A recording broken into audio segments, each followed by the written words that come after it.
A regular meeting of the City Council held in the Council Chamber on Thursday, May 23rd, 2013 at 7 p.m. for the purpose of transacting any and all business. Notice of this meeting was posted on May 16th, 2013 at 4:38 p.m. This meeting is being taped and is live on SATV. Absent currently is Councilor McCarthy, and Councilor O'Keefe is excused. He's in Washington, D.C., I think, meeting with the president. Councilor Fiore moves to dispense with the reading of the record of the previous meeting. All those in favor? Opposed? So moved. Request that everyone please rise and join Councilor Salem in reciting the Pledge of Allegiance. I pledge allegiance to the flag of the United States of America and to the republic for which it stands, one nation, under God, indivisible, with liberty and justice for all. Let the record show Councilor McCarthy is present. Good time. Public testimony, we have one speaker. If you want to come to the microphone and state your name and address.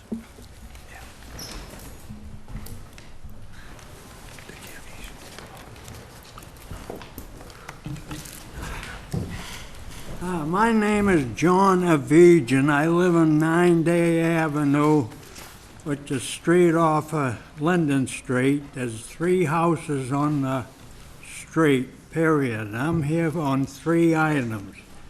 Number 1 is the water meter.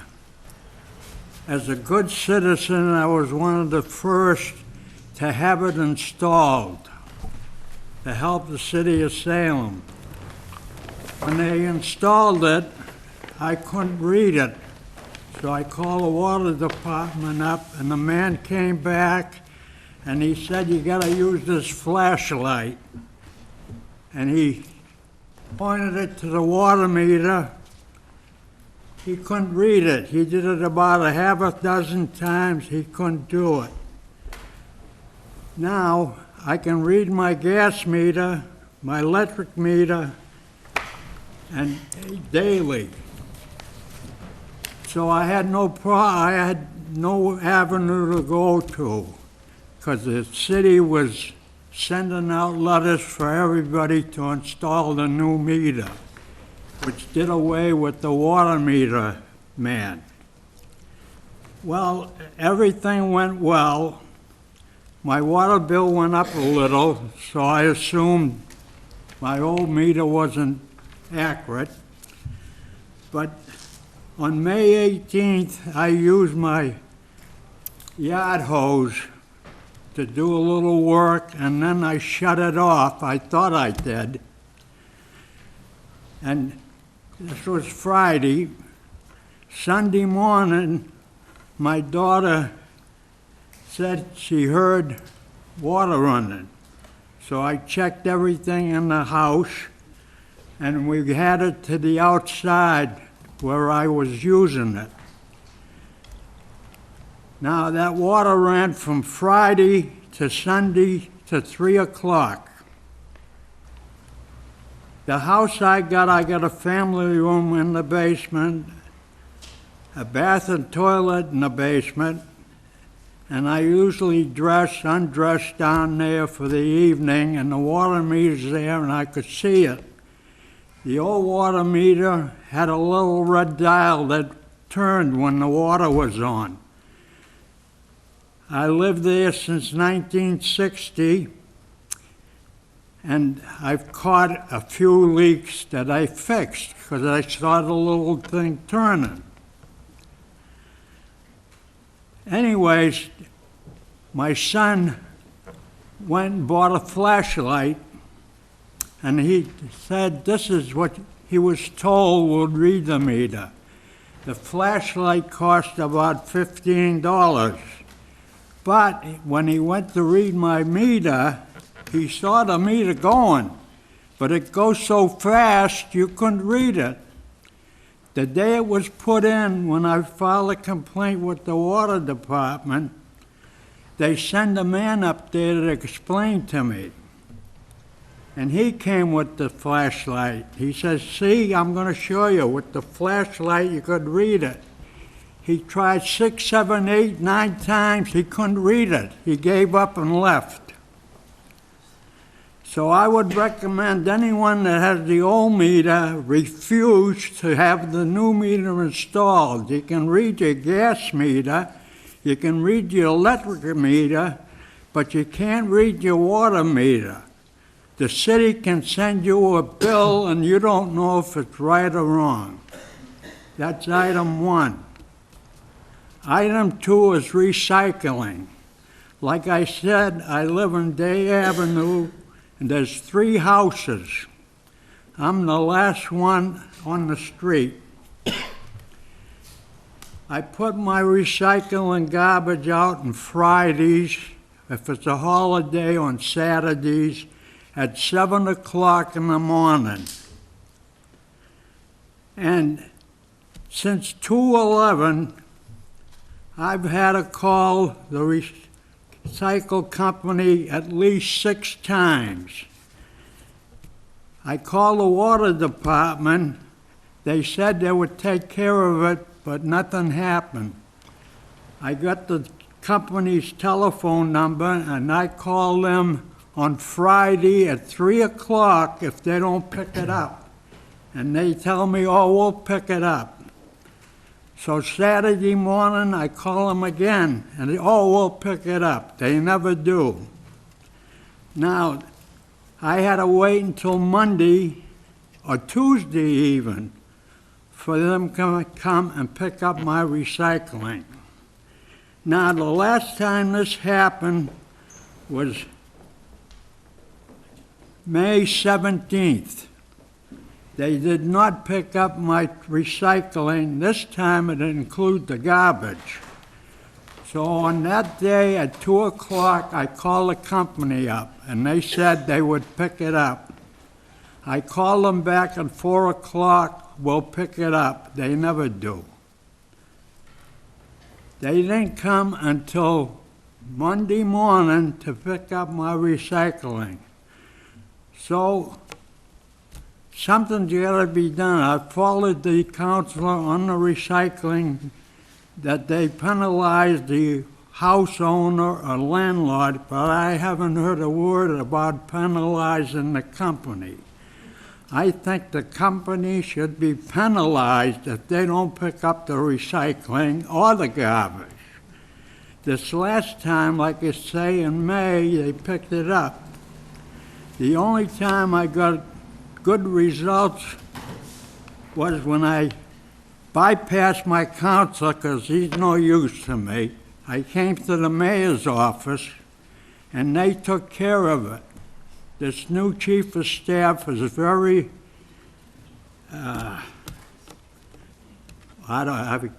word don't hit me, but he's very, very helpful. The third item I got is my road. Like I said, I got 3 houses. The road is kind of a small hill, so the water goes down as far as it can go and what have you. The street around me, the top 2 houses' street is beautiful. But after you get by the second house, it's all cracked. And it's been that way for over 10 years. The last time anything was done was Mayor Harrington was on. He sent a company that blew oil in the cracks. But since then, them cracks have opened up. Now, when I was younger and what have you, I used to get on my knees and pick out the weeds and grass and everything else. You can come down that street anytime you want, and it's beautiful down there because I take care of it. I used to cut the grass for the Salem State, but they're cooperating now and cutting their own grass. I went to the street department, and I had a counselor at large that I used to depend upon. I have to say that I wouldn't stop her from being senator, so that's it. But Senator Lovely was very helpful.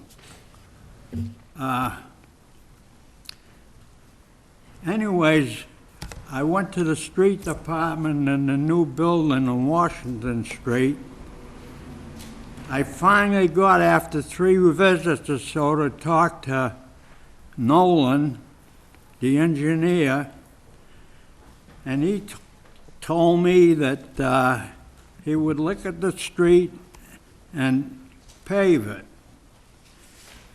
I thought it would be paved this year because the gas company come down and put arrows on the gas line right to my house. This was early 2011. It's never happened. In other words, the cracks are still there. Instead of getting on my knees and picking them, I spend money and buy weed killers, and I go around and spray the cracks.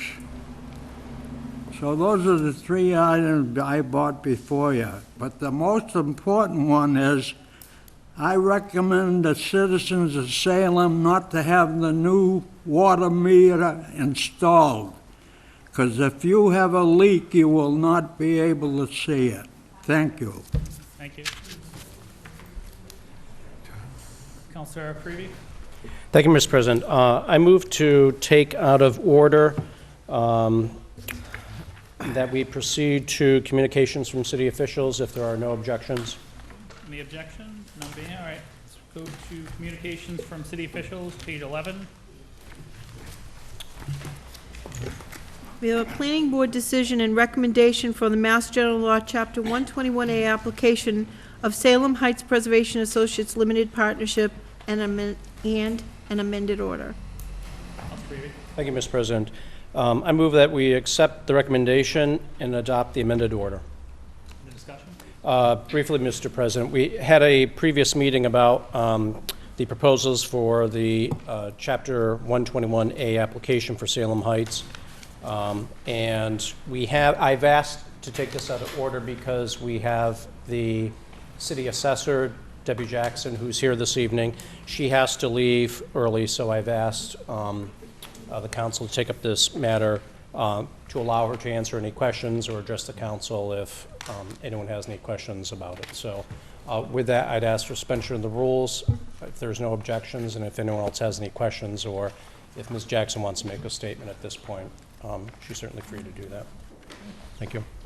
Any councilors have any questions? Address the council, yep.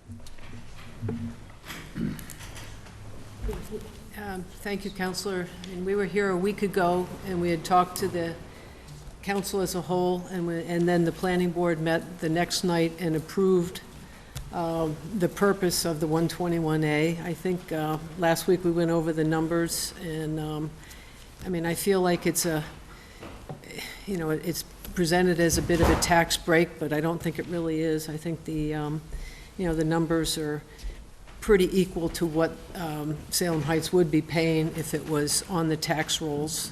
As I said last week, the property has limitations on it for the next approximately 100 years, so it seems like a good project. It's good management. I've been working with them for about a year, and I don't see any reason to have any objection to that. I don't know if anybody has any specific questions of me.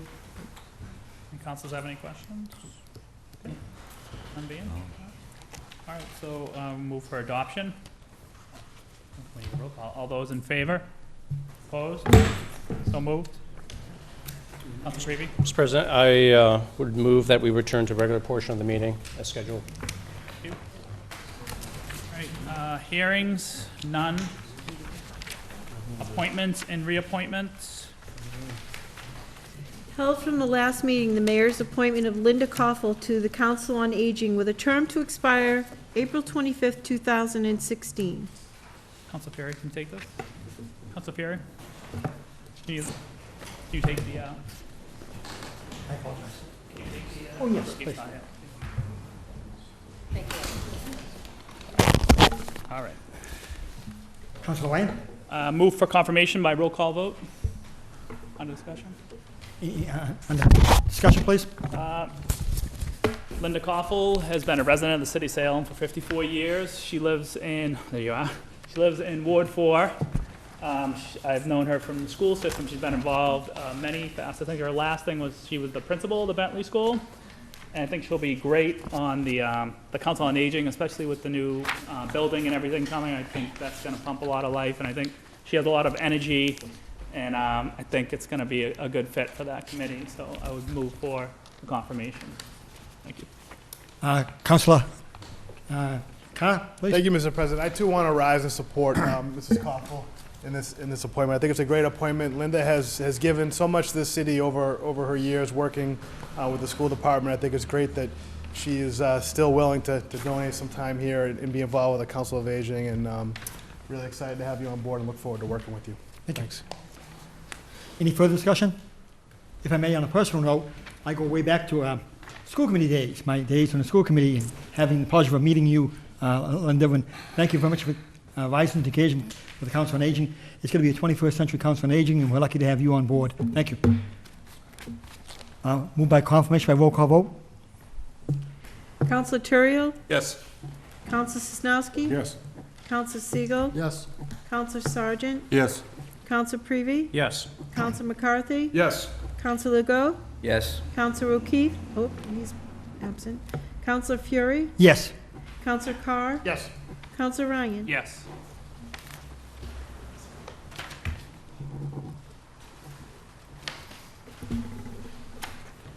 Thank you. On the appointment of Linda Koffel to the Council on Aging, 10-0 and 1 vote. Confirmed.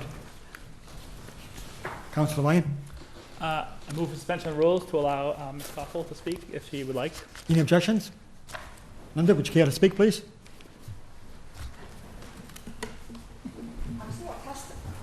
I don't know. I just want to thank you for your support. I see this as an opportunity to give back to a city that I was born and raised in, and so thank you very much.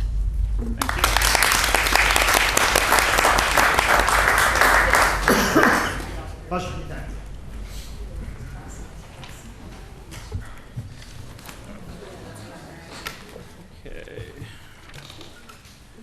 Further appointments and reappointments. Held from the last meeting, the mayor's appointment of Gina Flynn to the licensing board with a term to expire June 1st, 2016. We have a letter that with appointment was withdrawn. And then we'll have another appointment, we can take it on later on, I guess? Okay, take it on later on, so that withdrawn, so no action on that one. Further appointments and reappointments. We have the mayor's appointment of Ryan Sostuk to the parking board with a term to expire on May 23rd, 2014. Council Sosnowski. Thank you, Mr. President. I move for suspension of the rules. Council Sosnowski moves suspension of rules. Any objection? None being. Council Sosnowski. Yes, thank you. I move for confirmation by roll call vote. Under discussion. Yes, thank you. I mean, we're all familiar with Renus and what he does for everything downtown, and he's very involved with the parking because that's an integral part of all the business's success down there.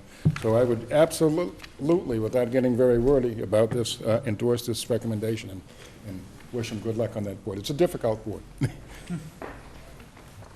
Council McCarthy. Thank you, Mr. President. I too want to rise in support of this unique appointment. Being a member of being the head of the Chamber of Commerce, there is one spot on the parking board that allows that, even though he does live in Beverly. We won't hold that against him. Renus does do a fabulous job with the Chamber, and I think that his perspective to the board is going to help immensely with some of the issues that are going on downtown with the parking. So I wholeheartedly would urge my colleagues to appoint him. Thank you. Further discussion. Council Sosnowski. Move for confirmation. I'll go. Confirmation by roll call vote. Madam City Clerk, please call the roll. Counselor Turiel? Yes. Counselor Sosnowski? Yes. Counselor Siegel? Yes. Counselor Sargent? Yes. Counselor Prevey? Yes. Counselor McCarthy? Yes. Counselor Legault? Yes. Counselor Fury? Yes. Counselor Carr? Yes. Counselor Ryan? Yes. Thank you. On the appointment of Renus Ostuk posted to the parking board. 10 councilors voting, 1 absent, 10 in the affirmative. The appointment carries. Councilor Sosnowski, I'd move for suspension of the rules to allow Venus to address the council, any if he so objection? chooses. Just like the previous speaker, thank you for confirming me in this position, and I'll do anything I can to further the cause of parking and anything that comes with it on behalf of you and everybody in Salem. Thank you. Thank you.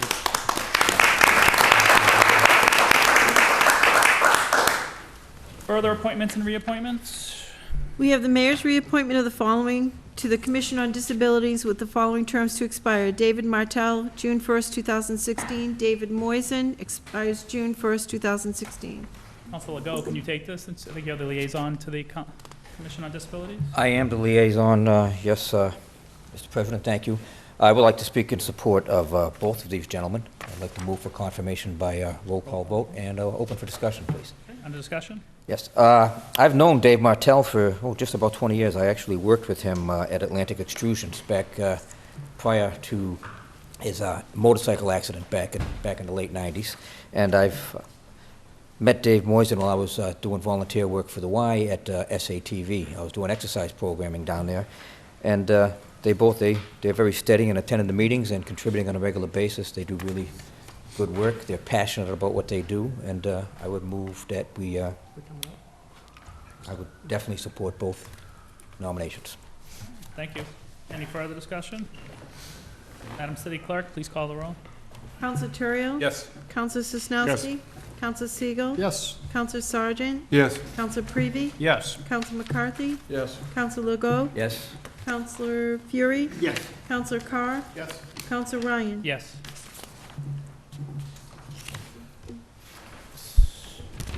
On the reappointment of David Martell and David Moisen to the Commission on Disabilities, 10 councilors voting, 1 absent, 10 in the affirmative. The appointment carries.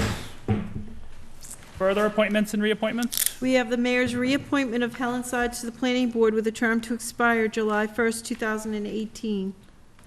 Council Sosnowski? Or- Actually, I think it might be mine. Thank you, Mr. President.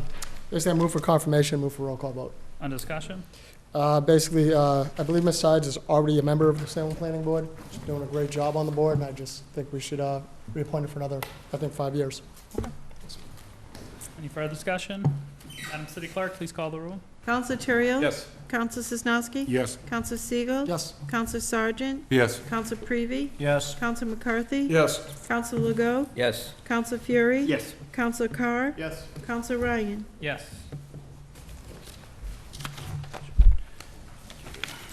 On the reappointment of Helen Sides to the Planning Board, 10 councilors voting, 1 absent, 10 in the affirmative. Appointment carries. Further appointments and reappointments. We have the mayor's reappointment of the following to the Scholarship and Education Committee with the following terms to expire. Shirley Savoni, June 1st, 2016. Edward Curtin, June 1st, 2016. Joseph Salerno, June 1st, 2016. Council Prevey, Thank you, Mr. President. I move for a confirmation by roll call vote. under discussion? No discussion. Discussion? Okay, Madam City Clerk, please call the roll. Counselor Terrio? Yes.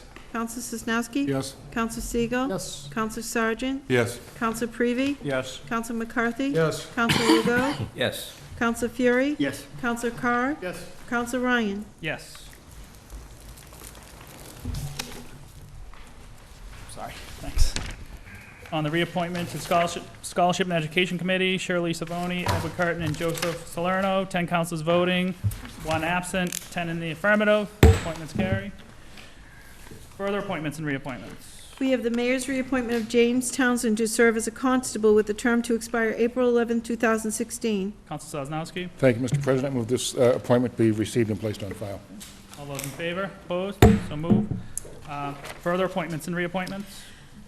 Received after the deadline of Tuesday noon, the mayor's appointment of Paul Flores to serve as a member of the licensing board with a term to expire June 1st, 2016. Councilor Prevey. Thank you, Mr. President. I move for suspension of the rules. Prevey moves suspension rules. Any objection? None being. Council Prevey. I move that this matter be held under the rules till the next council meeting. Matter be held. All those in favor? Opposed? So moved. Communications from the mayor. We have an order to rescind $2 million from the total amount of the bond order of $5,900,000 for Canal Street project to use for various roadway improvements. Council Prevey. Thank you, Mr. President. I move that this matter be referred to Committee on Administration and Finance, co-posted with Committee of the Whole. On discussion? Just briefly, I know we had the original bond order of $5.9 million, and there's been a change, obviously, which is actually good news for Salem because of the grant that we had received. And, but obviously, it kind of changes the dynamics of the bond, and we'll have a brief committee meeting just to kind of see how that will work out in terms of the bond. I know it's for street improvements, and we certainly do need it, so, but just to make sure that we cross all our Ts and dot our Is on that. Thank you. Okay, thank you. Any further discussion? All those in favor? Opposed? So moved. Further communications from the mayor? We have a transfer of $49,316 from Treasurer's Insurance Premium account to the Human Resources Workers' Comp Maya Premium account. Council Prevey. Thank you, Mr. President. I move for adoption. On discussion?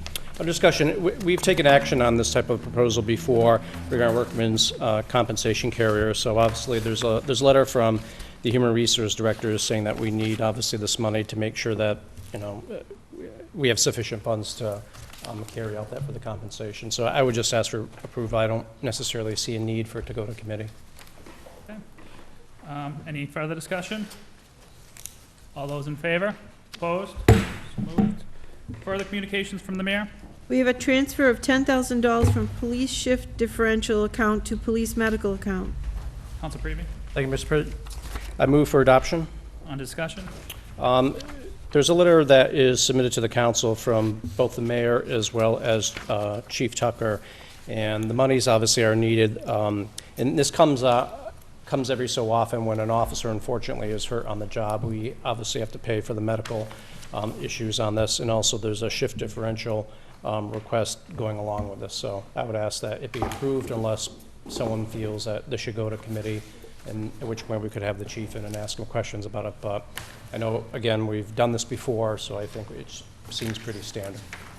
Thank you. Any further discussion? All those in favor? Opposed? So moved. Further communications from the mayor? We have an order to accept the provisions of Mass General Law, Chapter 44, Section 53E and a half, to authorize the establishment of revolving funds for fiscal year 2014 for various city departmental accounts. Council Prevey. Thank you, Mr. President. I move for adoption by roll call vote. Under discussion? Under discussion, we have, it was submitted to us, the various departments relative to Chapter 44, Section 53E and a half, the revolving accounts. We do this every year. We've been doing this for several years, obviously. In every fiscal year, we have to re-up some of the accounts. So as a result, those are being submitted. The letter from the mayor clearly indicates there's nothing new that we're doing. It's the same accounts essentially with the same amount. So I don't see a need to explore it further beyond that. Thank you. Any other councils? Any further discussion? Okay. Madam City Clerk, please call the roll. Counselor Terrell? Yes. Counselor Sosnowski? Yes. Counselor Siegel? Yes. Counselor Sargent? Yes. Counselor Prevey? Yes. Counselor McCarthy? Yes. Counselor Legault? Yes. Counselor Fury? Yes. Counselor Carr? Yes. Counselor Ryan? Yes. Thank you.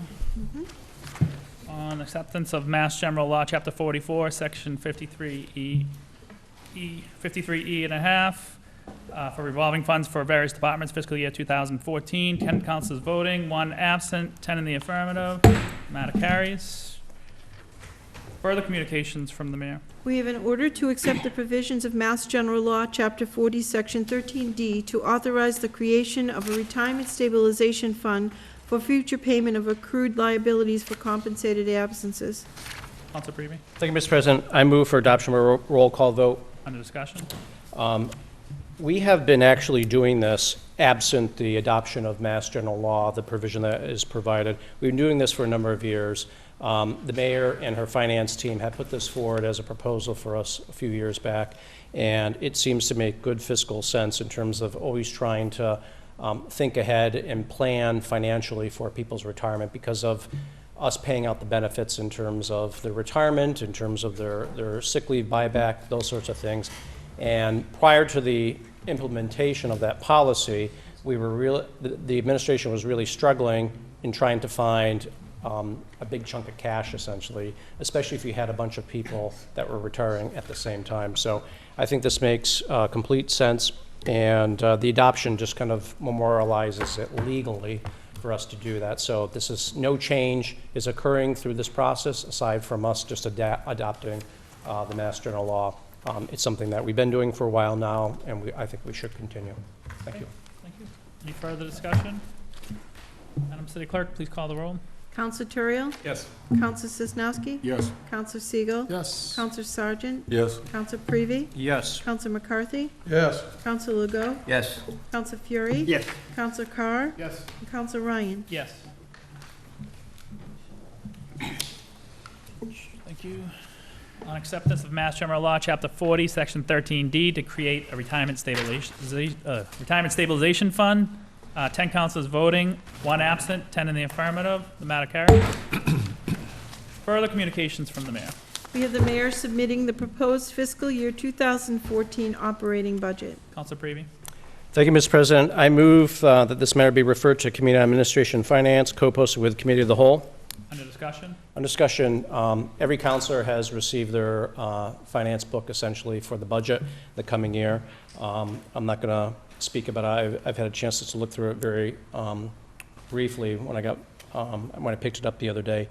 The mayor and her staff are here, and I know they want to make a presentation, so this seems to be the appropriate point at this juncture. So I would certainly, if suspension of the rules is needed, but I think there was a plan for them to make a presentation anyway. So. Yep, I think now's the time, yeah. I'm happy to make the presentation now. I do note that we have a number of folks here for Bertram Field, and I know that's probably last on the agenda. I didn't know if you wanted to us to go forward, or you wanted to at least allow that second passage to take place so people could get out of here.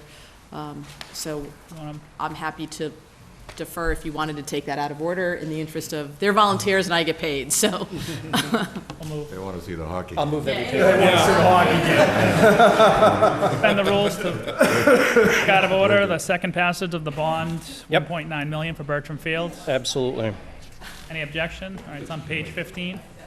I don't blame them. 15. Unfinished business. Page 15. Yep, 15. Yeah. Oh, no.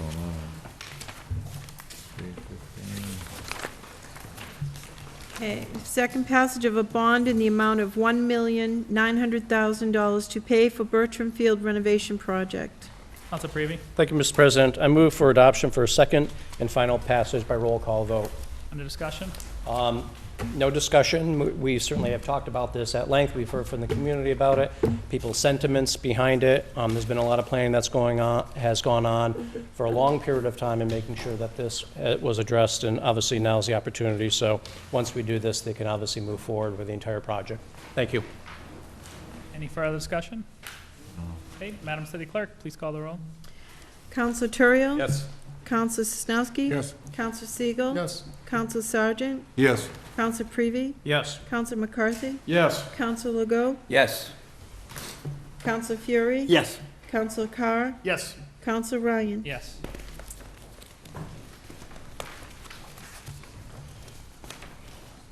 Thank you. On second passage of the bond, 1.9 million to pay for Bertram Field renovation project. 10 councilors voting, 1 absent, 10 in the affirmative. The matter carries. Councilor Prevey. Mr. President, I move for immediate reconsideration in hopes that does not prevail. Councilor Prevey asks for immediate reconsideration. Hopes does not prevail. All those in favor? Opposed? Opposed. So moved. All right, now as we go back to I move back to the agenda. Page 6.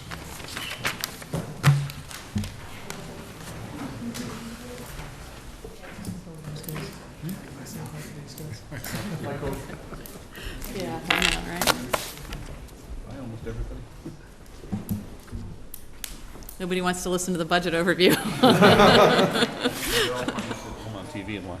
Right, exactly. I'll clear the room. I know, right. That will clear them. So thanks, everyone, for the counselors who are veterans. They know that when we introduce the budget, we generally try and provide an overview that identifies some of the key items that may be different this year in fiscal year 14, some of the things that stand out to us that we want to bring to the attention of the council.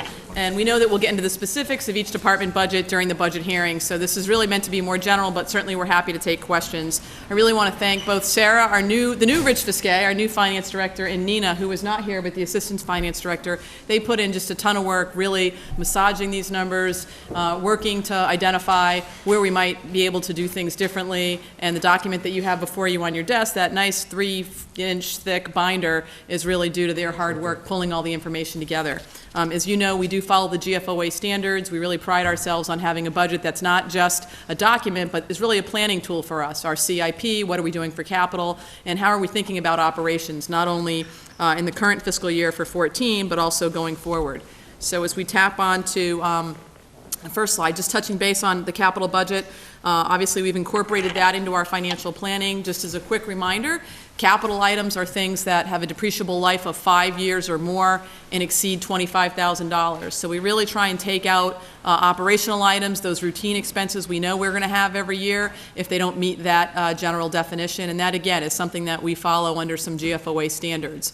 We try and incorporate items into the capital budget that we know, one, are necessary, but also two, that are affordable. It's not meant to be a wish list. It's meant to be a planning document to help us understand when are we going to need to spend that new $1 million pumper or ladder truck, or how many police cars do we need to buy every year, and things like that. So we really do value your input on that and recognize that there's a lot of work that goes into capital, probably even more so than operational budgets at any given time.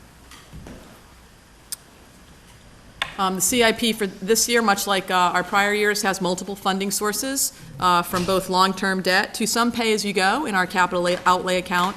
You may recall that a percentage of our free cash goes into the CIP every year. We do have policies that sock some away into capital, sock some away into stabilization accounts, and that helps us, I think, think judiciously about how we want to finance our capital needs. Clearly, when you're talking about big purchases, it's not something that you can always do pay-as-you-go in full, so there is a need to do some long-term debt. You'll notice that most of our long-term debt is going down in fiscal year 14, so we do try and make sure we're in a position that we're not killing ourselves with debt so much that it's putting a real squeeze on the operational budget, and that's one of the things the CIP allows us to do. The other area we've been really strong in prior years, those of you who have been involved in the budget process will recall, we really leverage grant resources. A lot of our capital investments are usually matched by grant funds, and you can see just the number there of grants and other financial sources at $2.2 million. Something that's going to stand out this year that's different as you start to look at the capital budget is thinking about the Community Preservation Act. I know we just formed the committee. We're getting ourselves up and running. I think the first year as we transition into how our CPA process is going to work, we're all going to have to get our arms around that and be comfortable with it. But we know it's somewhere between $400,000 and $750,000. We've got around $300,000 of proposed capital that meets the CPA definition, things that, as we go through that process, we've identified as likely to be funded with CPA. So the enterprise fund also plays into the capital budget. Water, sewer, trash is what we have set up for enterprise funds. Water and sewer we try and put on a full cost recovery basis, and by that I mean whatever it costs to operate those systems, we generally like to try and pick up in fees and charges so that we can make sure that we're fully funded based on the amount that we're charging, what it costs to actually operate those systems. That is not the case with trash. Our trash fee only applies to businesses in specific areas where we pick up trash and investor-owned properties. Our trash costs are actually going down this year. We can go through that slide. Many of you recall that from the trash approval contract, putting it out to bid, doing a better job at recycling. We're going to save at least $200,000. We're hoping for more, but we don't want to be overly generous in what those savings might be. And certainly the capital budget and for the enterprise funds also supports improvements in our water and sewer system. The Folly Hill tank, that is something that we're going to need to invest some dollars in. We already have put in new mixers in many of those systems, both in our Gallows Hill and our Folly Hill storage tanks. So there are a number of areas within the water and sewer budget. We'll hit that when we go through the capital budgets in part of the committee, but that's also something that goes into debt service for the enterprise fund. In terms of the operational budget, you'll see this year, the general fund for the operating budget, that's everything but water, sewer, and trash, is almost $122 million. If you add in the enterprise fund, another $14 million, for a total budget of $136 million. That's just over a 1% increase from the FY13 adjusted budget. And it is balanced, which is always the goal that we have when we propose the budget, to have enough money to actually meet the needs of our expenditures. Some of the core areas that we're focusing on, these will look very familiar to you. Obviously, education, it is usually the #1 item in terms of the amount of dollars that we spend on an annual basis. We continue to maintain a strong commitment to our schools, and I think we recognize the importance of that investment. Public safety, obviously, keeping the quality of life in our neighborhoods. We are going to be able to make some investments to increase police officers, fire and firefighters, two police officers and 2 firefighters. We're also including provisions to add a building inspector. With all the growth that we have going on, we really are stretching our staff extremely thin already, but we can hold off until July with the new inspector position.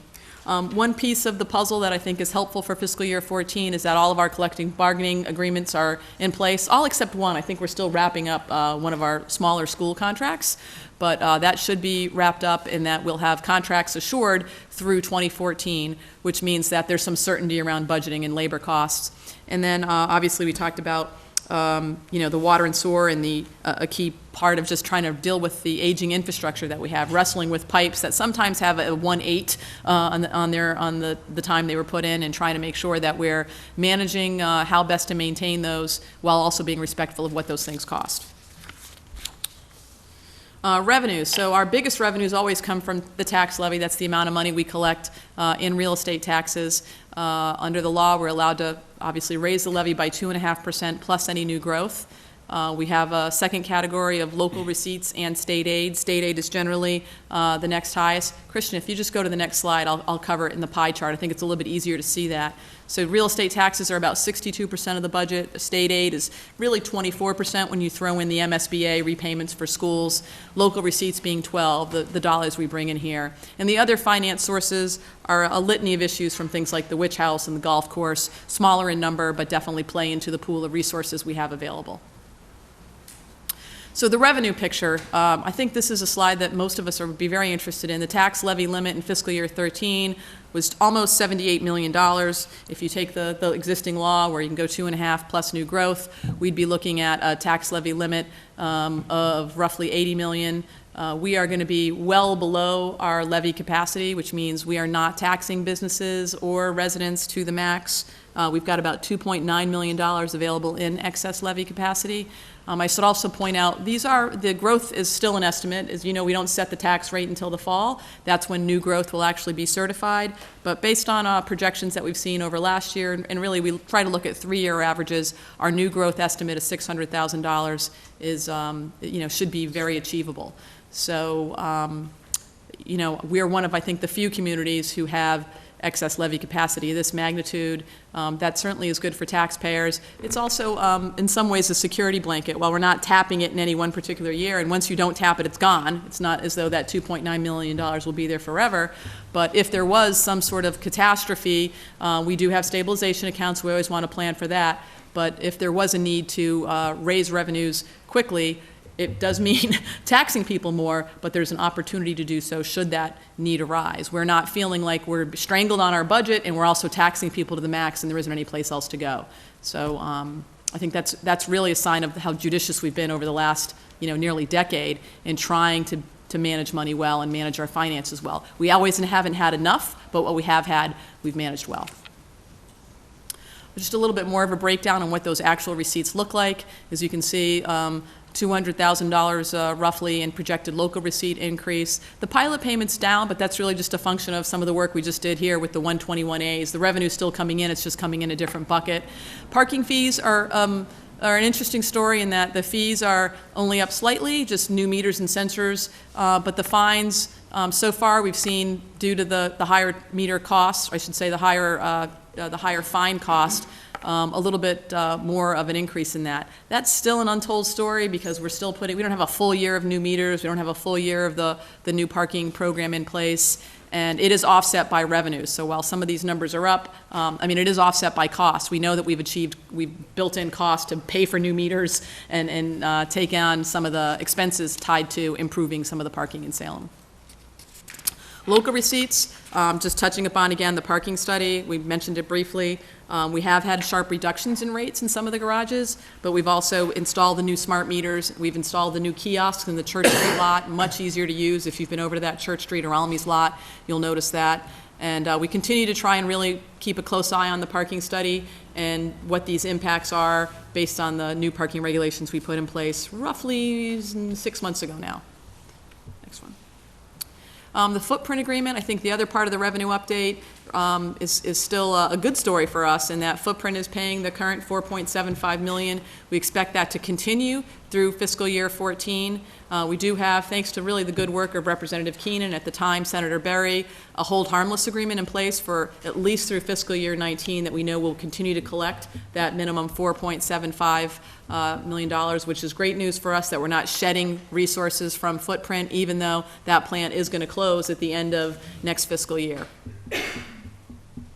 So the state aid picture, and this is a little tricky this year, we're basing our current budget that's before you on the House Ways and Means budget projections. The Senate numbers which came out are about $137,000 difference, and it's to the bad. That means that we're about $137,000 off, but there's a lot of amendments, there's a lot of things going on in conference committee, so we'll see what the final numbers look like. $137,000 is a manageable number for us to try and wrestle with. If it becomes the final number, we're hoping they're going to land closer to the House Ways and Means budget. But you can see the big differences in the unrestricted government aid, or UGA money as we like to refer to it. Chapter 70 is actually pretty consistent. It's up in the Senate, and the UGA is down.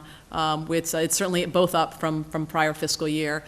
We tend to receive this money in buckets, but as you know, we put all the money in a pie and really work diligently to make sure we're meeting our resources. Whether Chapter 70 was up or down, we want to make sure we're meeting our schools. Whether general government aid is up or down, we want to make sure we're meeting those needs as well. As again, looking at those other financial sources, the golf course numbers are slightly up. These dollars for the golf course, the Witch House, the Harbor Master, and the electrical, these particular accounts, all of these funds go right back in to support these various enterprises. So golf course revenues are up slightly. The Park and Rec Commission did adjust the fees. We should also recall that we have some expenditures that are up because we have a superintendent position down there as well. Witch House revenues are fairly consistent. The Harbor Master is slightly up. He's doing a much better job in terms of the winter boat storage and the ability to really make sure we're collecting all the mooring fees and things that we can. And electrical is pretty consistent. So those are just that OFS category. Fairly small amount of money in comparison to the overall budget, but gives you a snapshot of what that looks like for fiscal year 14, or at least what we're projecting it to look like.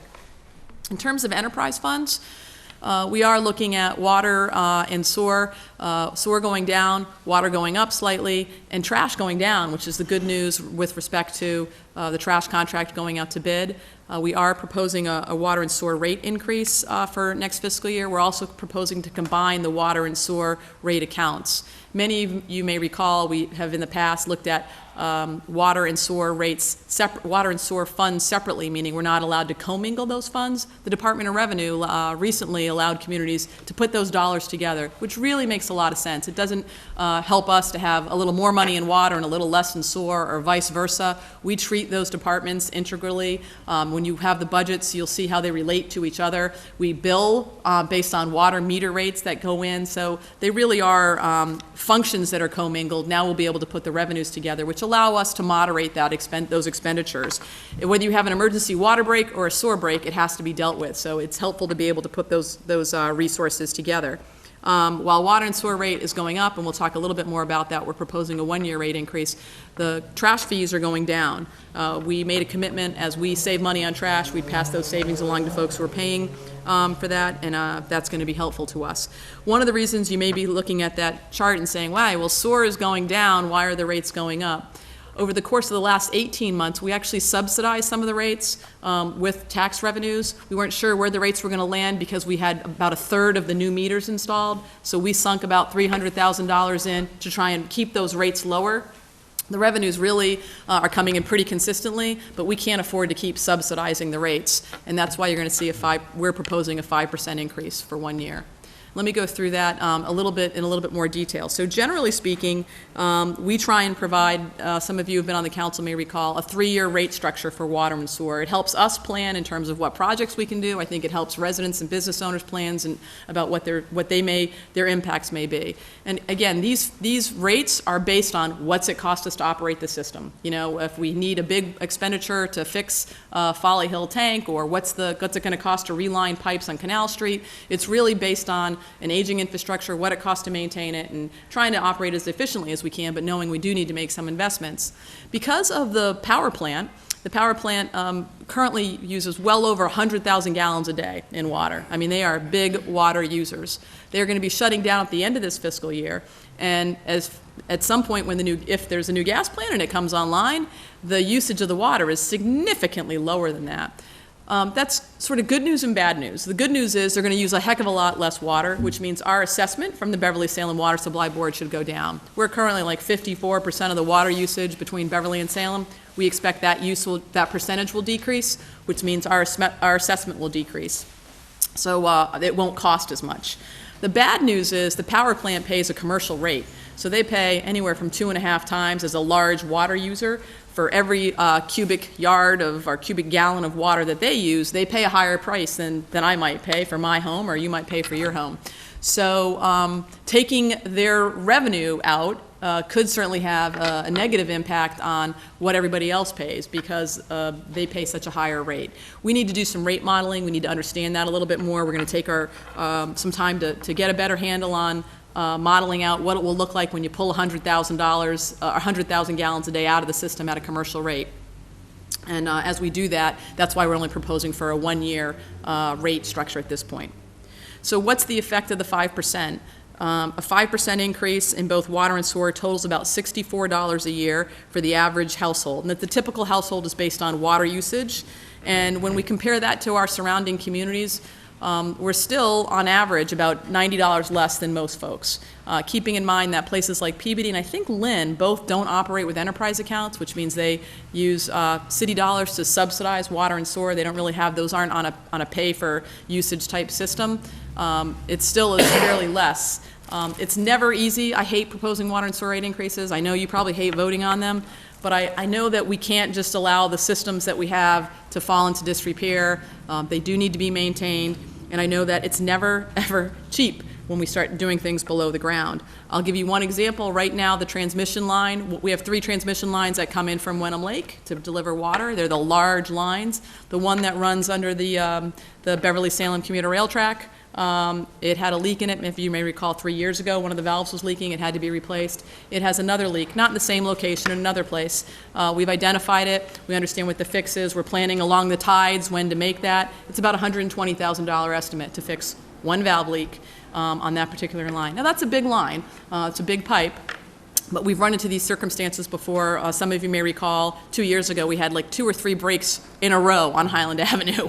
And that was driving to New Jersey to get the right size valve to shut off the gate and take the right actions. And that was an $89,000 Saturday.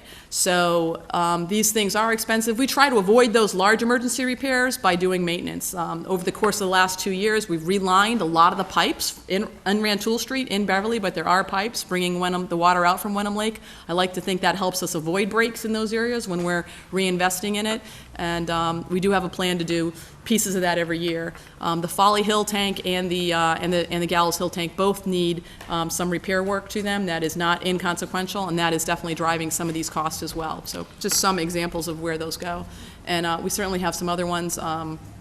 Canal Street, we've talked about. It was nice to see the FEMA money come in. It still is a $16 million project, minus 3 is now $13 million phased. The citywide meter replacement program, we've got one last leg to complete on that. Just about 2/3 of the meters are in, so that's good news. That's moving forward. As I mentioned, the Folly Hill, and then the South River Basin upgrades. We know that Canal Street and that work is not just about Canal Street, but also what happens in the adjacencies. In terms of expenses, generally, we break down our expenses into the operating costs. That's the general government, public safety, public works. We've got our fixed costs. Our debt service Education being a big one, the enterprise, the state assessments, these are things that are pulled right off the cherry sheet. Think about the MBTA assessment that we have, or other assessments, mosquito control, things like that, that also come off. In terms of the expense story, FY13 to FY14, you can see the differences there in terms of slightly lower general government. That's that whole, that's the areas where we think we've been able to save some money. In particular, that's the trash and some other areas where we've seen savings. Public safety, you can see, is up slightly. Public works, give you an idea of where these categories break down. You obviously have the specifics in the budget, and we'll go through that. But not a big jump between last year's adjusted budget and what we expect to spend in fiscal year 2014. Some of the key items that have typically been budget busters and definitely should bear mentioning are, just the cost of health insurance. I can't say enough about the best decision we've made in the last few years was joining the GIC. This year's increase for health insurance is 3.4%. And as you can see, that's an $11 million, almost a $12 million item. In prior years, when we were, trying to always manage health insurance without being in the GIC, we'd be staring in the face of double-digit percentage increases. So that's tremendously helpful to us. Pension costs, trying to keep track of that is definitely going to be a challenge. And the latest item that we've been really struggling with and trying to figure out what's the best way to manage is workers' comp. That's that WC, where you can see a pretty big jump. A combination of how our payroll is accounted for when you're looking at workers' comp. We have had an insurance policy in the past, and an uptick in workers' comp activity, primarily in the schools. We're seeing a lot more workers' comp activity. Some of that's we're bringing back some special needs kids. Some of that's just accidents that occur. We're working closely with the finance team to try and get a better handle. So we think 870 is the worst case scenario. We may be able to lower that number. We're going to work hard on exploring options. This includes us being in an insurance policy for workers' comp. I want to explore us going back into perhaps self-insurance, working with the TPA, and getting some stop loss to see if we might be able to moderate that, because that's a big jump, and I don't like to see that. The rest of it is Medicare and unemployment, which are fairly consistent costs that we've seen in terms of unemployment's actually down. We did have a couple of years where, with the economy, and even if we weren't, having employees that left, you had some tailings you had to pick up if they worked for you at any time. Next up. Debt service, this is not a bad story for us in fiscal year 14. In fiscal year 15, it starts to pick up a little bit because we start to pay for things like the North Shore Voc, and some of the things that we're doing now will actually be bonded in FY15. So I think I've used this analogy before, that we see debt services never wanting to choke off the operational budget, but it's almost like a car payment. As things come off, there's probably going to be new things that need to come on, and you're always going to have some chunk of your budget that is going to be responsible for debt service to help pay for things, whether it's infrastructure, long-term needs. And for us, this is a good story because it's such a small percentage of our operational budget. It still allows us to eat while we're also taking care of some of the long-term needs that we have. Expenses, this is the North Shore Voc story. You can see our assessment is up. We are now close to 20% of the students at North Shore Voc. A lot of that is just an uptick in the number of kids that are getting into the vocational school from Salem, and that number is going to grow. As the percentage shouldn't grow. We should still remain somewhere between 16 and 20%, but certainly as the school grows in the new high school that they're building, we may see that number uptick. We're also looking at the debt service schedule, which you can see laid out fiscal year 14. Fiscal year 15 is the high year. It begins to go down after that slightly for the next 3 or 4 years, and then big drop off after that. But those are estimates based on what our share will be each year. It's a percentage of the number of students that are in. And keep in mind, PBD is not sort of officially in yet. So our 20% number is likely to get back down closer to 16% once the new school comes together.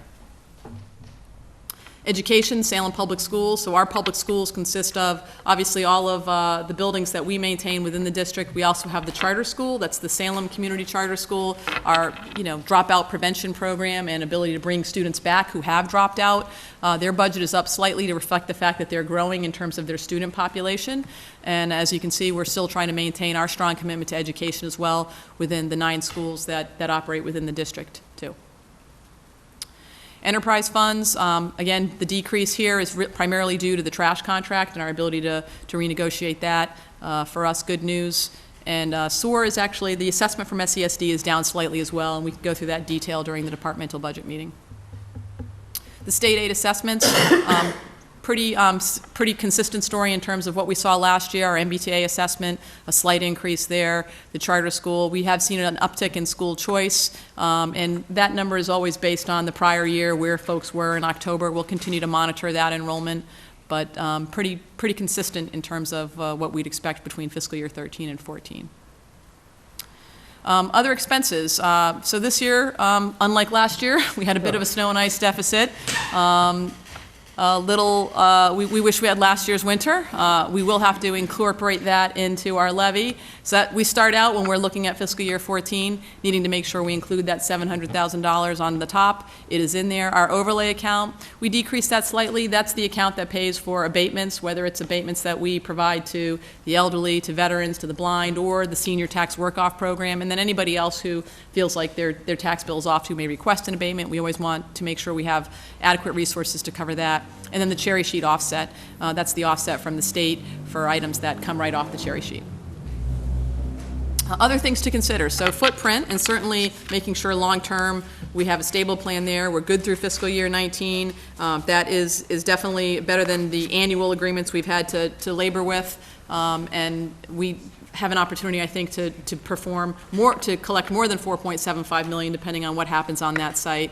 The OPEB liability is the biggest problem staring us in the face, and certainly it's not unique to Salem. I think every government entity who has other public employee benefits, it's primarily the health insurance and the pension costs combined, and because folks are living longer and actuarial tables are taking that into account, it creates a big balloon that I think the state really needs to try and work with us to address. Most of the pension obligations really are laid out in state law. It's not something that we can unilaterally act upon. We did our part by actually setting up an OPEB account. As you may recall, a portion of our free cash every year goes into the OPEB. It's not nearly enough to actually come up with the $145 million. One of the biggest impacts we've had on the OPEB liability, frankly, was going into the GIC. If I showed you this number last year, it looked closer to $177 million. So that one act of moving into lower cost health insurance options shaved over $30 million off of our OPEB liability. So we'll continue to monitor that. There are a number of bills that have been introduced to the legislature, one of which had a strong collective bargaining and union support. We'll see where those go. That would help moderate that figure going forward. Aging infrastructure, we've talked a lot about that. We are not immune. There's lots of costs that we have going forward that we're going to have to account for, and we're trying to plan for those. And then just try to do more on the fixed cost containments. Those things that we do in collective bargaining, whether it's the GIC or the sick leave buyback, they certainly are going to help us both now and well into the future. And just wrapping things up, so the budget's balanced. I think this year it was a manageable process. I should mention that we were able to incorporate a few things that we'll go through during your budget cycles. One of those, for instance, Councilor Ryan, we had talked about the COA director starting in fiscal year 15. We've talked about putting the person on a half-year basis starting in January is incorporated into this budget to help us work through the actual construction of the new building, get the programming ready, things like that. So there's some things that I think are, there's definitely a whole lot of needs, but there's some things in there that I think will make for stronger departments and stronger opportunities for us to manage programs and projects better. That's one of them. Healthcare savings have been really, really helpful, and I just think judicious budget practices. We haven't been spendthrifts. We haven't been spending money like crazy over the last several years, and that's put us in a position to be able to make the investments we are in schools and infrastructure and certainly in public safety. The good news on the labor contracts, we've got some certainty there through the next fiscal year. The trash contract, we hope will continue to reap some savings for us. The health insurance, and not to be lost in this mix, is the new projects. They will continue to support the revenue stream, and that tax levy is a key part of how we bring in revenues. And while we're way under the excess levy capacity, we know that anytime we can tackle and add on new growth, that puts even less pressure on residential real estate taxes. And as we've seen, some of those developments, whether it's the Blubber Hollow or the things downtown, they're going to help us afford those growing aging infrastructure costs and allow us to continue to make those sorts of investments that we need to in schools and public safety and public works. So with that, happy to take any questions or any initial thoughts. I really want to thank both Sarah and Nina for their work helping pull this together. And I know we've got a bunch of dates set for individual departments to come in. and also want to review the capital, and definitely look forward to more details, but happy to take anything in particular. And, you know, what's really helpful to us, I'll also say, is if there are questions, concerns, issues, or something on your mind, any advance notice we could get around that stuff is tremendously helpful, so we can be prepared to make sure we have the answers for you that you're looking for. The budget document is online, it's available. We pride ourselves on being very open and transparent, and want to provide you with the information that you need to make decisions and to help us through this budget process. Thank you. Any council have any questions? Councilman McCarthy? Thank you, Mr. President. Through you to the mayor.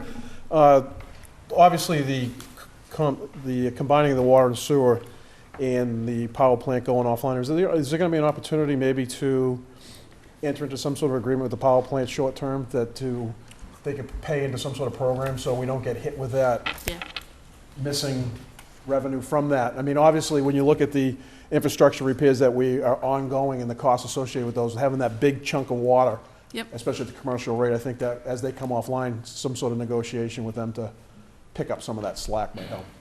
Yes, the short answer is yes. So is there a way to help smooth out what the impact would be, whether it's a direct subsidy to rates or investment in I&I, which would help us remove leaks and improve the efficiency of our system? It's sort of a twofer. We're trying to understand what that might look like, but I would firmly expect something like this to be in community benefits agreement as we work through it. We need to understand it a little bit better because the assessment's going to go down, and the revenues are going to go down, and we just don't know where that's exactly going to shake out, but it's definitely on our radar screen and something that we hope to finish. We hope to really put a fine finish on in the next few months. It's not going to have an impact in fiscal year 14 because they're operating through June, but we want to be prepared for it in the future. Further? Council Creevy? Thank you, Mr. President. Through you to the mayor. Mayor, when we talk about the cherry sheet and the state funds that we're getting in, do you have any sense as to when the state's going to resolve that so we can finally have some dependency upon what those numbers are going to be? Yeah, so typically the House and the Senate will come together and do a local aid resolution, which is, even if they haven't worked out all the details around everything in the budget, it's the signal to local leaders that this is the number that you can count on. They've just started the conference committee. The Senate just wrapped up their budget last night or the night before. So I would expect the conference committee, if there's an opportunity to get a local aid resolution, we'd see it in the next 2 to 3 weeks. We'll continue to monitor that. I'm not as concerned as I might be if the number was a lot larger. I think we're going to see generally some way that 130 is going to get worked out where it's going to come back closer to the House Ways and Means number. They might subsidize special ed circuit breaker or find a way to get it back in. And we're still looking at some of the other areas within the budget that they have recently supplemented. The governor signed a supplemental budget that at one point they had cut special ed circuit breaker reimbursements. They put it back in. So I think there's still a little bit of a moving target, but definitely well before I think the budget is finalized, we should have a better handle on that, Councilor.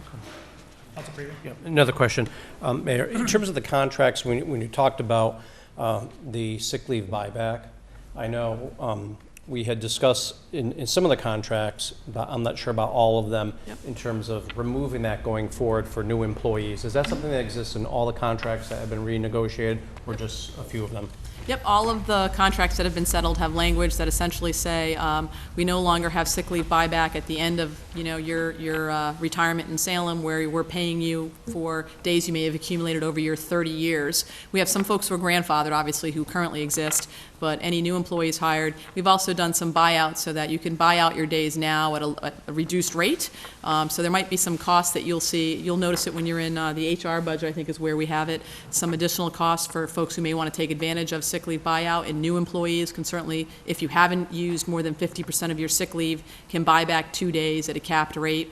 Some things that are more like pay me now at your current rate, if you're going to get paid for those for good behavior, in exchange for a big payout at the end.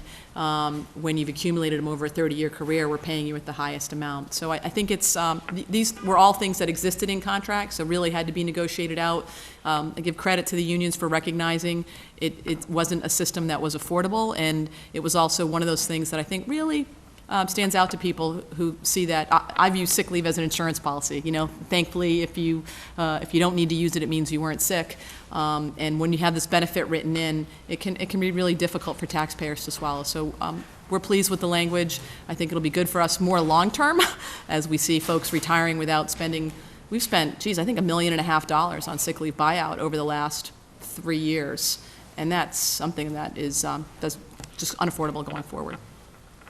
Council Previtt. One last question, thank you. When we talked about new growth, the $600,000 figure, and I know that the city assessor was involved in kind of providing that assessment, is that based upon properties that are going to come online this year, or the properties that came into existence? Yeah, it needs to be in the bank. So it needs to be in the bank for, as of October, November. We normally get new growth certified. And remember, and you know this, Counselor, that the tax rate setting process, the assessment of your house, all of that is really 18 months in arrears. So the window that we look at is what took place over the course of the last year and a half. So as we certify new growth in October, November, around that time frame, we'll be looking at the last year, what that number looks like. We make a projection for fiscal year 14 because we do the budgets in June, but we set the tax rate and the levies in the fall. So it will be looking at that snapshot, that window.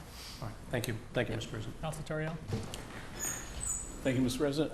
Are there any particular areas in the budget that, where we've had reductions that you want to highlight outside of the, outside of some of these insurance costs and the like, and the, and the capital and the bonding reductions? The trash is the biggest, I would say. It's the $200,000. You'll see savings there. I think there are some other health insurance accounts, definitely. And in health insurance, it's also like we're saving money because it's not a 15% increase. It's only a 3% increase, which is terrific for us.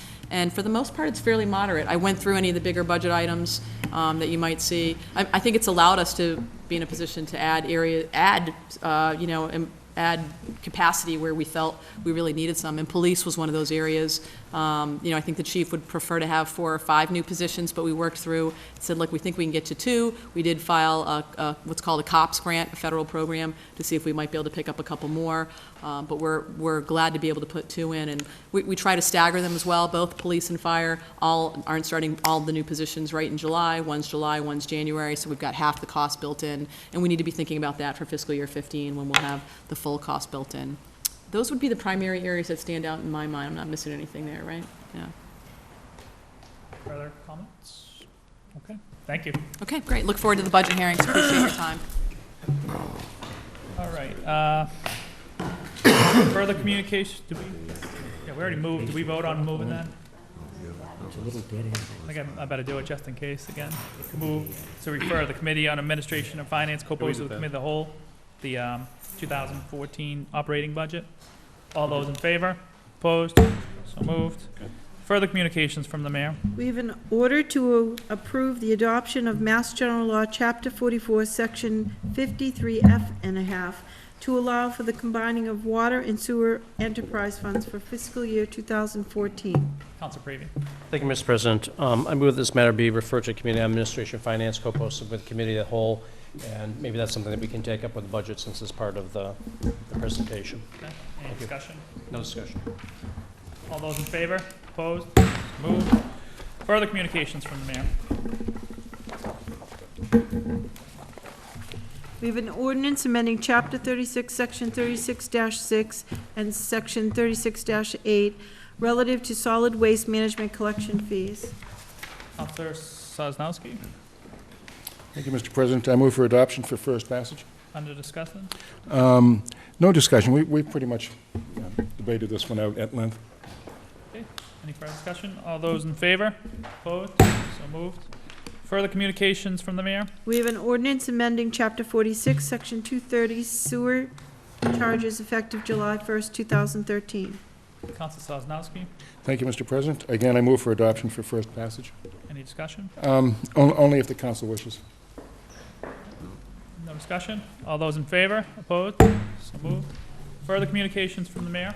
We have an ordinance amending Chapter 46, Section 66, rates for use of water effective July 1st, 2013. Councilor Sosnowski. Thank you, Mr. President. Again, move for adoption for first passage. Okay. Any discussion? Nothing. All those in favor? Opposed? So moved. Mayor's informational page. Mayor's appointment of Timothy P. Shea to serve on the Community Preservation Committee per Article 4, Division 15, Section 2-10117 of the city ordinances. Council Fury, President, I move for a roll call vote on this matter, please. under discussion. Yes, please. I think as the advocate of the Community Preservation Act, I'm very pleased to see the high caliber and commitment of people being involved in this committee. Mr. Shea brings a great deal of credibility and commitment to the committee. I served, in fact, I graduated with Tim back in 1968 from Salem High School, and Tim was instrumental in getting the Hall of Fame to where it is today, with credibility and substance and professionalism. He served with distinction. So I think he's going to be a great asset to the Community Preservation Act. Mr. President. Thank you. Move receive, place on file. Yes, roll call vote. It says received and placed on file, but because they're appointing them in the new CPA, We don't have any say. We don't vote on this. Yeah, it's just Mayor's informational. we don't vote. Well, according to the ordinance we did, we're supposed to approve Not on theirs. on the mayor's. I thought Councilor Siegel brought in on the change on the mayor's that the council confirms it. I don't know what the language says. We confirm ours. All right, so then we'll just, For ours, I think if it was, she didn't have hers within 30 days, then we could. Yeah. Her appointment by state law. As far as I know. not these ones. These are the ones that we set up. We can do move them, well, move, Let's say- receive, yeah. I'd rather do a roll call vote because I think in Let's the say- ordinance, we asked that when she makes her appointment, we add it on. I'm pretty sure that, Council Brady. Mr. President, if we do a roll call vote, it's not going to hurt anything. Yeah, that's why, Place on that's file why I or say- roll call vote. So, yeah, that's fine. you know, if we receive and place on file and we find out later on, it's going to have to come back in front of us for another vote, so. All right. So, Roll call vote? roll call vote, do we need 3 hands? Because it's not listed, all right. Madam City Clerk, please call the roll. Counselor Terrio? Counselor Sosnowski? Yes. Counselor Siegel? Yes. Counselor Sargent? Yes. Counselor Prevey? Yes. Counselor McCarthy? Yes. Counselor Legault? Yes. Counselor Fury? Yes. Counselor Carr? Yes. Counselor Ryan? Yes. Thank you. On the mayor's appointment of Timothy Shea to serve on the Community Preservation Committee, 10 councilors voting, 1 absent, 10 in the affirmative. The appointment carries. Further, mayor's informational page. The mayor's appointment of Mickey T. Northcutt to serve on the Community Preservation Committee per Article 4, Division 15, Section 2-10117 of the city ordinances. Council Fury. Yes, please. I move for roll call vote for Mr. Norcroft. Mr. Norcroft was the key force to leading the charge for the putting it on the ballot, and it was a very successful endeavor, a very impressive effort that he did to get a committee going in a very, very short period of time to put that on the ballot, to get the signatures certified and passed by the voters. And I'm very pleased that Mr. Norcroft wants to continue to serve as the Community Preservation Act and to make this a very professional committee. Mr. President. Thank you. 3 hands for a roll call vote, just to play it safe on this one. Any further discussion? Madam City Clerk, please call the roll. Counselor Terrio? Yes. Counselor Sosnowski? Yes. Counselor Siegel? Yes. Counselor Sargent? Yes. Counselor Prevey? Yes. Counselor McCarthy? Yes. Counselor Legault? Yes. Counselor Fury? Yes. Counselor Carr? Yes. Counselor Ryan? Yes. Thank you. On the mayor's appointment of Mickey Northcutt to the Community Preservation Committee, 10 councilors voting, 1 absent, 10 in the affirmative. Appointment carries. Thank you. Thank you, Council Fury. Thank you. Motions, orders, and resolutions. What's this resolution? Where is it? Council Fury, can you take the, I have- Glad to, Mr. President. Councilor Ryan, please. Thank you, Mr. President. City of Salem, City Council, May 23rd, 2013. Resolution requesting state apply revenues collected from internet sales to lower the state sales tax. Whereas the Commonwealth recently entered into an agreement to collect sales tax from online purchases sold by online retailer Amazon, which will lead to over $20 million in state revenue annually. And whereas the Commonwealth would gain hundreds of millions of dollars in revenue if it collected a sales tax on all purchases made over the internet. And whereas any new revenue generated by collections of an online sales tax to be used to reduce the rate the state currently imposes as a sales tax, and whereas a reduction in the state sales tax that corresponds with revenues from online sales would make the state more competitive with our neighboring states without reducing state tax revenues. Now, be it resolved that the City Council of the City of Salem moves that the state apply revenue collected by online sales to reduce the sales tax and thereby make the state's sales tax more competitive with our neighboring states. And be it further resolved that this resolution is made a matter of the record in these proceedings and that a copy is sent to the general court. Under discussion. I work up in Gloucester, and I spoke to a city councilor up there. He's the Ward 5 councilor, Councilor Greg Verger, and Gloucester City Council did this resolution back in April. And we actually, when he first called me and we talked about it, I was like, oh, we already did the resolution in support of Amazon. I think we were one of the first. He's like, no, he goes, I understand that. He goes, what we want to do is ask the state if they're going to collect this money. I mean, the whole argument of getting Amazon to pay was to make it competitive with the brick and mortar stores. But now you can use the argument saying we can bring the sales tax down and make it competitive with like New Hampshire and other things without hurting the revenues because this money hasn't come in. And they don't have to use all the money, but at least some money to bring it down. And so they sent a resolution, and I thought it was a good idea, and I said, I'll bring it through the Salem City Council, and hopefully something will happen. I mean, it's just a resolution, but I think it's a good idea. Councilor Turiel? Councilor Siegel, I apologize. Thank you, Mr. President. Through you, I think, to Councilor Ryan, just a quick question on this, and if any councilors, if I'm wrong, please correct me. I believe we did the Amazon one, because Amazon has a building, has a storefront in Massachusetts. So if we were to lower the sales tax, wouldn't we also be lowering it on Amazon too?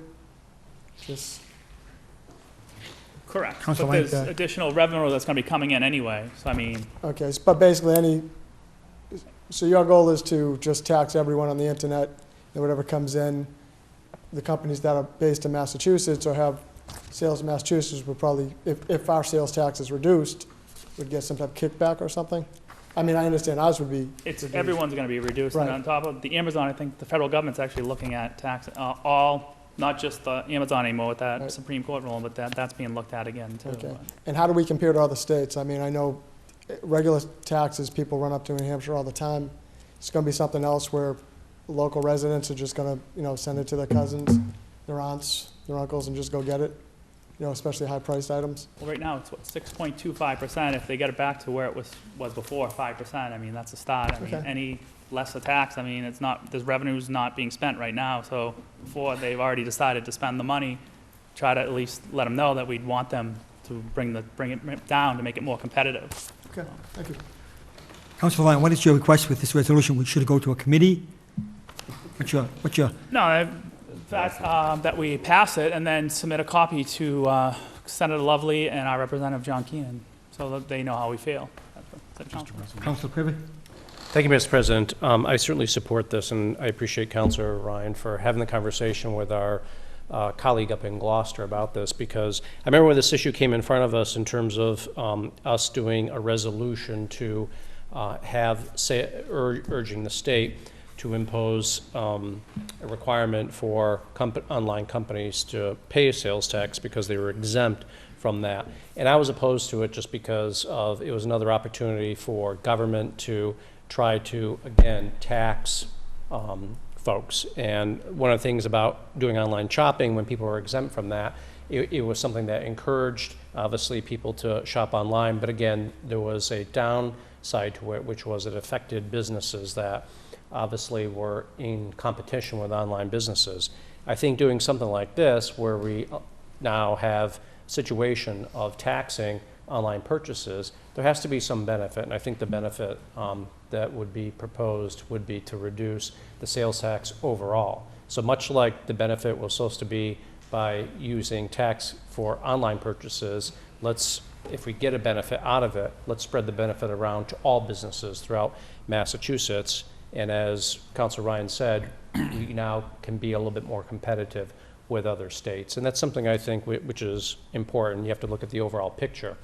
I agree with half of what the governor was proposing in his budget, and that was to reduce the sales tax. What I'm not agreeing with is the fact that he wanted, on the flip side, to increase the income tax. So I think there's ways of doing this, and I think if we are going to see an increase in sales tax, there should be an overall benefit by doing this, and I think it's a very smart way of taking this approach. Thank you. So you believe, Councilor Prevey, that we should take some action tonight on it without referring it to committee? I think so. I don't see Comfortable? any reason behind why we should Appreciate go to that. committee. Thank you. So I think we pretty much Any know further the discussion? issues. Councilor Go? Thank you, Mr. President. I'll certainly support this. I mean, I have no problem with it. Taxes are an issue at every level of government all across the country. And I will lobby Representative Keenan and Senator Lovely also to work to try to make this happen. But to be honest with you, to address the elephant in the room, the state legislature is not going to lower our taxes. I don't see it happening. I wish they would. It's a long, ongoing argument in the Commonwealth. So again, I'll support this, but this is symbolic at best. I don't see it happening. Thank you, Mr. President. Councilor Turiel? Thank you, Mr. President. The only, and it may just be in my copy, I just don't have a copy of the actual resolution on, did we have one prepared? Okay, so I didn't see it here. That's my only question on it. I'd just like to read it before, but I think it's worthy of support. And, you know, yes, this does help. Should the state actually be so bold as to adopt this will help businesses be more competitive in general, and it addresses both the issue of out-of-state companies having an unfair advantage over in-state companies, and it also could potentially address issues between the states as well and help our businesses be more competitive as well. So it's worthy. Councilor Lyon, would you request just an up and down vote, yes and no, or would you care for a roll call? I think it doesn't have to be a roll call vote. Okay. It's just a resolution, so I mean, I know like Councilor Go said, I mean, we're gonna send this to the state and they can do what they want, but just letting us know how I feel. I thought it was a good idea, and I told my colleague in Gloucester, I was like, I'd submit it because they've done it. So if a couple do it, maybe, I mean, we voted a while back to bring the sales tax or the income tax back, and it was majority, and then they overrode it, so, but I mean, this money's probably already spent, but at least we can just throw our 2 cents up there, so. Appreciate that. Any further discussion? Under the request by Councilor Ryan for the resolution requesting the state apply revenues collected from the internet sales to lower the state sales tax. All those in favor, please, raise your hand. All those opposed? Unanimous. Mr. President, congratulations. Thank you.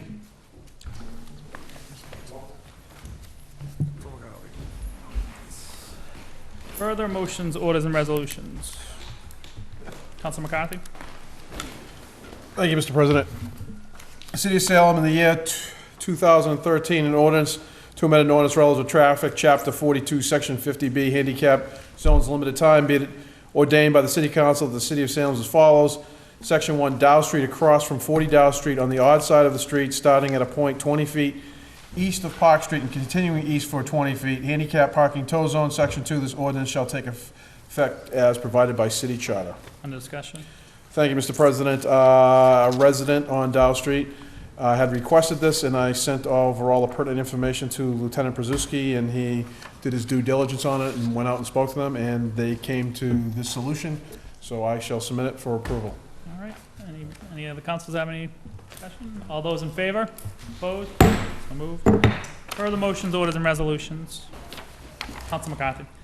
Thank you, Mr. President. City of Salem in the year 2013, an ordinance to amend an ordinance relative to traffic, Chapter 42, Section 50B, handicap zones, time limited, be it ordained by the City Council of the City of Salem as follows. Section 1, Salem Street, westerly side, starting at point 20 feet south of Dow Street and continuing in a southerly direction for 20 feet, handicap parking tow zone. Section 2, this ordinance shall take effect as provided by city charter. Under discussion.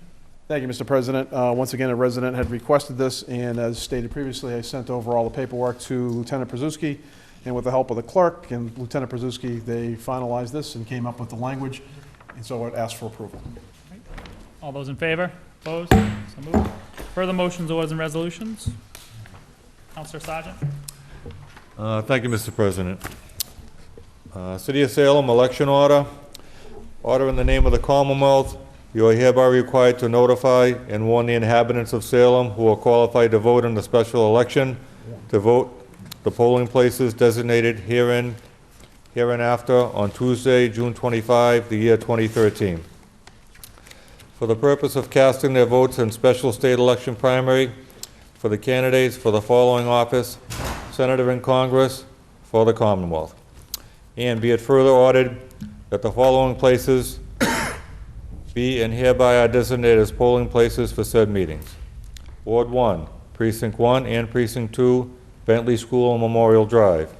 Ward 2, Precinct 1 and Precinct 2, St. John's School on St. Peter Street. Ward 3, Precinct 1 and Precinct 2, Salem High School Auditorium, 77 Wilson Street. Ward 4, Precinct 1 and Precinct 2, Woodcroft High School Gymnasium, 1 Frederick Street. Ward 5, Precinct 1, Temple Shalom, 287 Lafayette Street. Precinct 2, Community Room, Pioneer Terrace. Ward 6, Precinct 1, Bates School, Liberty Hill Avenue. Precinct 2, Recreation Department on Mack Park. Ward 7, Precinct 1 and Precinct 2, Salem State University, Enterprise Center, 121 Loring Avenue. And be it further ordered that the polls at said meetings be opened at 7 o'clock a.m. and closed at 8 o'clock p.m., and that the city clerk be instructed to post this notice as required by law. Thank you. Any discussion? No discussion. Okay. At all. All those in favor? Opposed? So moved. Further motions, orders, and resolutions? Thank you, Mr. President. City of Salem and City Council, May 23rd, the year 2013. Ordered that the Committee on Government Services meet with the city engineer, Dave Knowlton, to discuss the new water meters that are being installed in every house and business in Salem. Also invited to this meeting will be the city solicitor. This meeting will be co-posted with the Committee of the Whole, and this meeting will discuss the fact that new water meters cannot be read by the homeowner and any other issues related to the installation of the new water meters. We'll also invite Mr. John Avision of 5 Day Avenue. Under discussion? On discussion, thank you, Mr. President. I couldn't put it any better than Mr. Avision put it there. I have 2 houses, and one of them I have the new water meter in, and I didn't know that I couldn't read my own meter. I normally do that every so often, and as many homeowners do, when they're in the basement and they hear water running, and they have nothing moving, they're not watering their lawn, nobody's taking a shower, they use the fact that that meter's running when it shouldn't be to go investigate how, when, where, and why they may have a leak. Now, if you can't tell if your water meter's running, if you can't see the meter reading as you can with your gas and your electric meter, you lose the ability to do this. And he also stated that where he is down the basement a lot, he would notice his meter moving. And he hadn't noticed it, and he got billed for a pretty large water bill because he did have a leak that he didn't notice. And that's just a great example of somebody just bringing something forward that probably should have been in plain sight to most people who got a new water meter, myself included, but I didn't notice it. So, you know, when you go to the store to get a pound of meat, you can see the scale. When you go to get a gallon of gasoline, you can see the meter. It may be that it's not even legal that if you can't see what you're paying for, that you know, it's not supposed to be that case. You know, there's a division of weights and measures that handles these kind of things. There are some homeowners that have a sink in their basement and they'll take a gallon container and they'll put a gallon of water in it and see if the meter goes up a gallon. If it goes up more, then they know there's an issue. So this is something that's well worth looking at, and I'd just like to put it in committee. Thank you. Thank you. All those in favor? Opposed? So move. Any further motions, orders, and resolutions? Council Sosnowski? Thank you, Mr. President. City of Salem and City Council, May 23rd, 2013. Ordered that the Committee on Ordinances, Licenses, and Legal Affairs meet to discuss paranormal tours with their expired exemption. Discussion? It's a light file. I can't talk about. You can discuss it. Other people can't. Excuse me? You can discuss what you're bringing in, and other people can't discuss it. Well, basically, I'm being requested to see if I can renew an exemption to the ordinance. And basically, I don't want to open a floodgate. So we're going to bring this in. We're going to see if the exemptions still hold, if there's still any special circumstances. Otherwise, we're going to have to have this person particularly pay attention to the rules. Okay. Because, I mean, I'm not trying to put anybody out of business, but what's good for one should be good for all, and we need to review the situation. Okay. All those in favor? Opposed? So moved. Any further motions, orders, and resolutions? None? Okay. Committee reports. Counselor Sosnowski? Thank you, Mr. President. City of Salem and City Council, May 23rd, 2013. The Committee on Ordinances, Licenses, and Legal Affairs, to whom was referred the matter of granting certain licenses, has considered said matter and would recommend approval. Okay. On acceptance of report, all those in favor? Opposed? On adoption of recommendation, on discussion? No discussion on this, Mr. President. Discussion. All those in favor? Opposed? So moved. Council Fieri, can you take the chair? Council.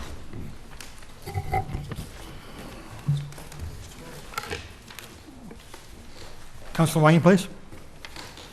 Thank you, Mr. President. City Council, May 23rd, 2013. The Committee of the Whole, to whom was referred the matter of the City Council appointments to the Community Preservation Act, otherwise known as the CPA Committee, has considered said matter and would recommend that Kevin P. Conaccio and Ed Moriarty Jr. be appointed to the CPA Committee.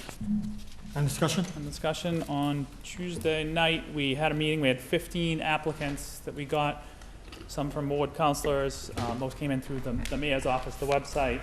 Out of the 15, we chose these two people. We could have chose, Council President, I could have chose a councilor to serve on it.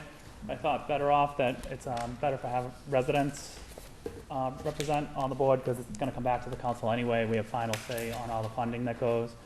So we ended up with these two people to join the committee to make it 9. Any discussion by the committee? The council? I had the personal privilege of leading the charge twice for the Community Preservation Act. First time it failed, second time it succeeded, fortunately. And I think it was the correct wisdom by the City Council to have other people take part in the Community Preservation Act. And I'm very pleased that they did that. I could have taken part myself, leading the charge, but I think we have so many good people, like you said, to serve on that Community Preservation Act. These two people are outstanding. Councilor McCarthy? Thank you, Mr. President. Echoing on that, I want to thank the committee for their choices. I think they're two excellent candidates. And at the same time, I want to thank everybody who submitted their names. There was a vast list. I believe there was 16 names on the list that were left to us to choose from. So about approximately 20 people felt concerned enough in this the formation of this committee to submit their names. And we took, after the mayor made her 2 choices and eliminated those from the list, I believe there's like 16 or 17 names left. And I just want to thank everybody on that list for submitting. There were a lot of quality candidates from across the city that submitted their names, and I want to just thank them for their interest in serving on this committee, and who knows, down the road, maybe there'll be an opportunity for them to fill a seat on this committee down the road. Thank you very much. Councilor, any further? Yes, please. Councilor Wayne. I just want to go through, I think we have all 9 of the committee members. I want to go through the list besides these two. Who nice touch. Sure, please. Actually, I'd probably like to see at one of the next 2 meetings, see that all those people appear in front of us, just so the public can see who the people are. Thank you. I believe the 2 that we chose, Kevin Conaccio and Ed Moriarty. The mayor had chose 2, Tim Shea, who's athletic director at Salem State, and Mickey Northcutt, so there's 4.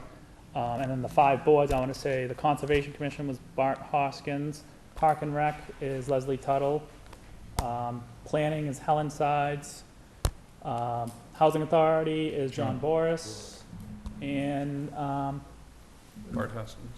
Oh, I said Conservation, Planning, Park and Rec. Housing. Oh, Historical. I don't know who was it? I don't know who we had for the Historical. I don't think I've gotten that one yet. That was the only one I don't know. Those are great choices. Those are outstanding choices from the community, representing the best of the community. But I'd like to see that all those people appear so the whole public can see who this 9 committee is, and then they can get to work. All right, thank you. So on your request, we need a vote on that, Councilor Ryan? We have to vote on our 2. From the City Council. Yeah. Do you want to have a show of hands on that, Councilor Ryan? Yes. Just a show of hands? On the approval of the 2 nominees? Yes, please. So on the 2 nominees that were recommended by the Committee of the Whole, Councilor Ryan recommended, all those in favor?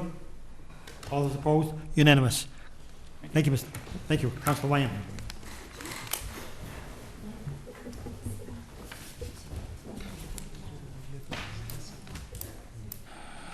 Any further committee reports? None being. Communication from city officials, we already took care of that. Petitions. We have a request from residents of Hemingway Road, Osgood Park, to hold a block party on July 4th, 2013, from 9 a.m. to 6 p.m. with a rain date of July 6, 2013. Council Toriel. Thank you, Mr. President. I move this be granted. On discussion? No discussion. I hope they have a great time. All those in favor? Opposed? So moved. Further petitions. We have a request from the Witches Cup Organization to hold a bike race on August 7, 2013, and use of city streets surrounding the Salem Common, as well as to have, sell, serve, and consume beer on the commons. Council Sosnowski. I move for approval. Council Sosnowski moves for approval. On discussion? Just simply, this, I wish it went further to say it's in a controlled situation with the selling of the beer. That's all. Other than that, I move for approval. I think they've done a pretty good job. So. Yes, they've done that in the past, Mr. President. Any further discussion? All those in favor? Opposed? So moved. Further petitions? We have a secondhand valuable license application. Council Sosnowski. Thank you, Mr. President. Move this matter be referred to the Committee on Ordinances, Licenses, and Legal Affairs. Any discussion? No discussion. All those in favor? Opposed? So moved. Further petitions? We have public guide, taxi operator, vehicle for hire operators only license applications. Council Sosnowski. Mr. President, I move that all of these be granted. Any discussion? No discussion. Okay. All those in favor? Opposed? So moved. Further petitions? We have a hearing request from David Crawford on the denial of his taxi operator license. Council Sosnowski. Yes, thank you, Mr. President. Move this matter be referred to the Committee on Ordinances, Licenses, and Legal Affairs to hold an executive session. No discussion. Okay. All those in favor? Opposed? So moved. Further petitions? We have one drain layer contract operator license. Council Sosnowski. Move that the matter be granted. No discussion. Okay. All those in favor? Opposed? So moved. Further petitions? We have two claims. Council Sosnowski. Thank you, Mr. President. I move that this matter be referred to the Committee on Ordinances, Licenses, and Legal Affairs. No discussion. All those in favor? Opposed? So moved. Further petitions? We have one drain layer and one sign bond. Sosnowski. I move that this matter be referred to the Committee on Ordinances, Licenses, and Legal Affairs and returned approved. All those in favor? Opposed? So moved. Same thing? The 2-page 14, sorry. All right, so we're on to unfinished business. Just 2-page 14. Okay, I'm sorry. I thought it was continued. We have second passage of an ordinance amending solid waste management, Chapter 36, by adding Section 36.5 through Section 36.7, mandatory recycling. Council Sosnowski.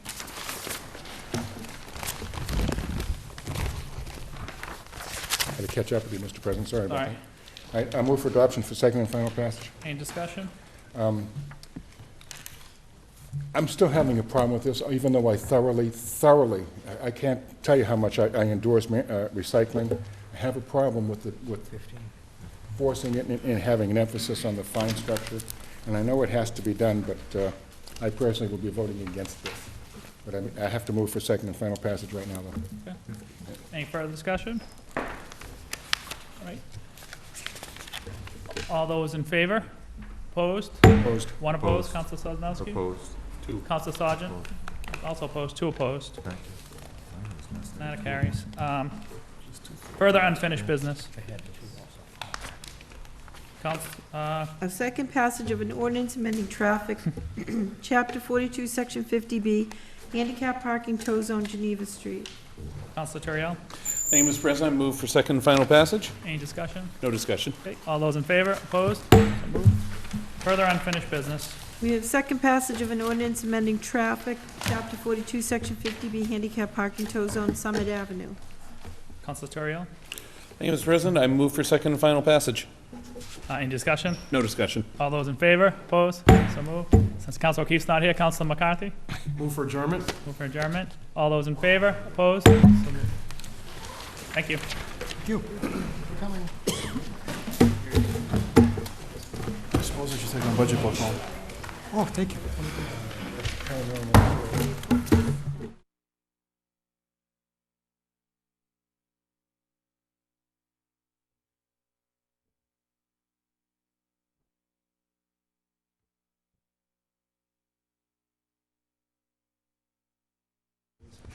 If you want, I can't read it.